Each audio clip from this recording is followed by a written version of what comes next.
साबिक रुकन assembly doctor Ghulam Nabi Bhatt ने कश्मीर के त्राल इलाके में बिजली की गैर शेड्यूल कटौती पर तशवीश का इजहार किया है। उनका कहना है कि उनके मुशाहिदे में यह बात आती है कि कैसे मुतालिका महकमा शेड्यूल के हिसाब से बिजली फराहम नहीं करता, जबकि उन्होंने सरकार से अपील की है कि वो बिजली के बेहतर निज़ाम को यकीनी बनाए ताकि लोगों को आराम पहुंचे।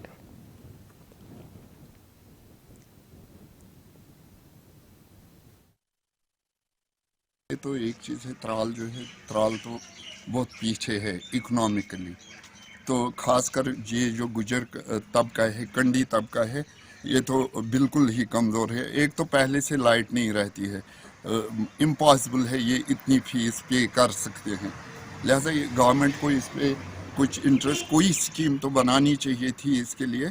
कम से कम इन गुजर तब जो ये डाउन ट्रॉडन है, पेरिफेरी में जो रहते हैं, इनको थोड़ा कम होना चाहिए था बिजली पे। यही गुजारिश रहेगी। मैं खुद भी यहाँ था फ्राइडे सैटरडे नाइट को, बिल्कुल रात के 12 बजे भी लाइट गई, 2 बजे फिर वापस आ गई। अनशेड्यूल्ड कट्स हो रहे हैं त्राल में।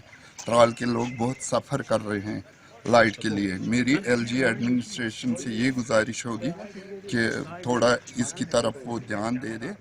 त्राल